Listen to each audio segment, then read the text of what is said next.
শাৰদীয় দুৰ্গা পূজাও আহি আছে।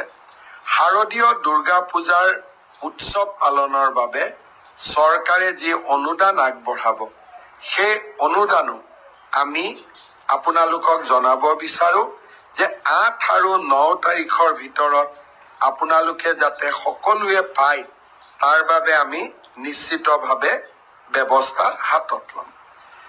আত্মনিৰ্ভৰ অসম আঁচনিৰ প্ৰথম পৰ্যায়ত আমি 25,000 যুৱক যুৱতীলৈ আৰ্থিক সাহায্য আগবঢ়ালো। এই আঁচনিত এইবাৰ আটাইতকৈ বেছি যুৱকসকল নিৰ্বাচিত হৈছে। মই ইলেকশ্যনৰ মিটিঙত গ'লে যুৱকসকলে মোক প্ৰায়ে কয় যে মামা, আমাৰ বাবে একো আঁচনি নাই নেকি? মুখ্যমন্ত্ৰীৰ আত্মনিৰ্ভৰ অসম আঁচনিত আটাইতকৈ মোৰ ল'ৰা ভাগিনসকলে বেছিকৈ সুবিধা পাইছে। অহা 5 তাৰিখৰ পৰা আমি দ্বিতীয় পৰ্যায়ৰ আবেদন লোৱাৰ কামো আমি আৰম্ভ কৰিম।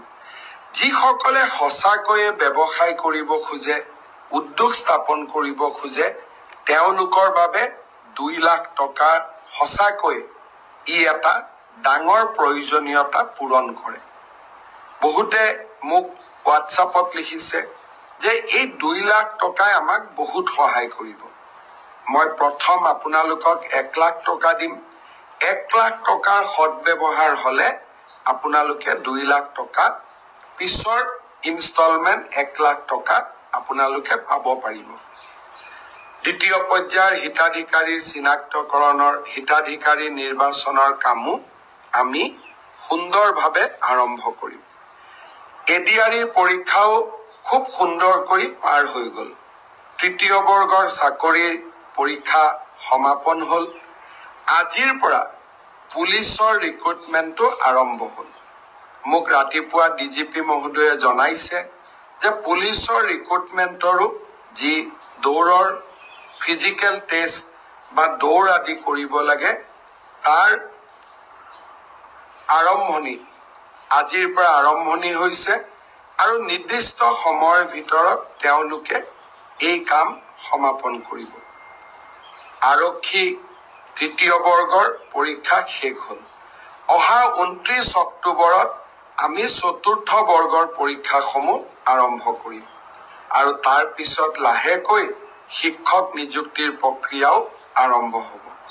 মই এডিআৰিৰ তৃতীয় বৰ্গৰ পৰীক্ষা ইমান সুন্দৰকৈ সফল হ'ল, তাৰ বাবে এডিআৰিৰ পৰীক্ষাৰ লগত জড়িত আটাইকে মই ধন্যবাদ আৰু কৃতজ্ঞতা জনাইছোঁ। প্ৰথমটো পৰীক্ষাৰ এনচাৰ কিউ আহিলে প্ৰায় 80,000 ল'ৰা ছোৱালীয়ে OMR চিটটো সেৱাক আবেদন কৰি সংগ্ৰহ কৰিলে। প্ৰথম পৰীক্ষাৰ OMR চিট যদি আপোনালোকে বিচাৰে, সেৱাক আপোনালোকে আবেদন কৰিলে এদিনৰ ভিতৰতে এই OMR সমূহ আপোনালোকে পাব পাৰিব। এতিয়া মোক বহুতে প্ৰশ্ন কৰিছে যে দ্বিতীয়টো পৰীক্ষাৰ এনচাৰ কি কেতিয়া আপলোড কৰা হ'ব? মই সেৱাক ইতিমধ্যে কৈছো যে দুৰ্গা পূজাৰ আগতে শেহতীয়াকৈ হৈ যোৱা 2টা পৰীক্ষাৰে যাতে এনচাৰ কি আমি আপলোড কৰি দিওঁ আৰু লাহে কৰি শেহতীয়াকৈ হৈ যোৱা 2টা পৰীক্ষাৰে OMR চিটসমূহ যাতে পাব পৰাৰ ব্যৱস্থা আমি কৰি দিওঁ। স্বচ্ছতাক লৈ আমি গোটেই ব্যৱস্থাটো এটা নতুন দিগন্তলৈ লৈ গ'লো। মই ভাবো ইয়াৰ পিছত অসমে আৰু কেতিয়াও নিযুক্তিৰ স্বচ্ছতাক লৈ খেলা কৰিব নোৱাৰিব। অসমত আৰু কোনো ৰাকেশ পালৰ জন্ম নহ'ব। কংগ্ৰেছৰ সেই অন্ধকাৰৰ দিনবিলাকৰ পৰিৱৰ্তে অসমৰ যুৱক যুৱতীসকলৰ মনত আৰু অসমৰ যুৱক যুৱতীসকলৰ বুকুত আমি যি আশাৰ বন্তি জ্বলাইছিলোঁ, সি যেন কোনো দিনে নুমাই নাযায়, তাৰ বাবে নতুন নতুনকৈ স্বচ্ছতাৰ নতুন নতুন মাইলৰ খুঁটাবোৰ আমি স্পৰ্শ কৰিবলৈ চেষ্টা কৰিছোঁ। ব্ৰজেন বৰদলৈয়ে খুব ভাল কথা এটা লিখিছিল, মই পঢ়াৰ আগতে পাৰ হৈ গ'ল।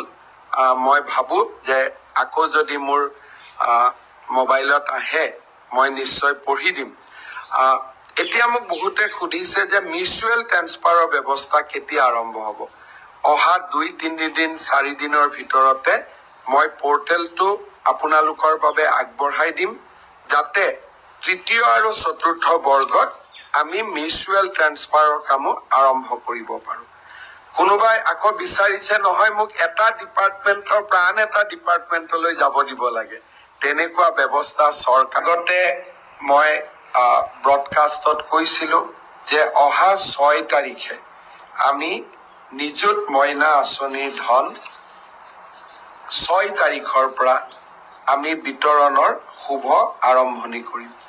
মই আজি পুনৰ দোহাৰিছোঁ যে অহা 6 তাৰিখে প্ৰত্যেকটো বিধানসভা সমষ্টিত অনুষ্ঠিত হ'বলগীয়া এখন সুন্দৰ সভাৰ মাজেৰে আমি নিযুত মইনা আঁচনিৰ শুভা আৰম্ভণি কৰিম। এই মাহত আমি সকলো ছাত্ৰীক একোখনকৈ ড্ৰাফ্ট দিম আৰু অহা মাহৰ পৰা অৰ্থাৎ নৱেম্বৰ মাহৰ পৰা এই ধন ডিবিটি যোগে সকলো ছাত্ৰীৰ এই আঁচনিত যোগ্য বুলি বিবেচিত হোৱা প্ৰতিগৰাকী ছাত্ৰীৰ বেংক একাউণ্টলৈ আমি ট্ৰান্সফাৰ কৰিম। আৰু কোনোবা ছাত্ৰী যদি ভুলত বাদ পৰি যায় আপোনালোকে মোক জনাব, মই তৎকালীনভাৱে ব্যৱস্থা ল'ম। মই বিশ্বাস কৰোঁ যে উচ্চতৰ মাধ্যমিকত প্ৰথম বৰ্ষত নামভৰ্তি কৰা ছাত্ৰী, স্নাতক পৰ্যায়ত নামভৰ্তি কৰা প্ৰথম বৰ্ষৰ ছাত্ৰী আৰু বিশ্ববিদ্যালয়ত নামভৰ্তি কৰা প্ৰথম বিভাগৰ ছাত্ৰী সকলোৱে এই আঁচনিৰ হিতাধিকাৰী ৰূপে যোগ্য। কোনোবাই যদি এই আঁচনিৰ পৰা বাদ পৰিছে আমাক নিশ্চয় জনাব। অৱশ্যে সেল্ফ ফাইনেন্স কোৰ্চত পঢ়া ছাত্ৰীসকল এই আঁচনি পোৱাৰ বাবে যোগ্য হ'বনে নাই তাৰ বিষয়ে শিক্ষা বিভাগত মন্থন চলি আছে। সেইবাবে সেল্ফ ফাইনেন্সত পঢ়া ছাত্ৰীসকলক কিছু দিন অপেক্ষা কৰিবৰ বাবে মই অনুৰোধ জনাম।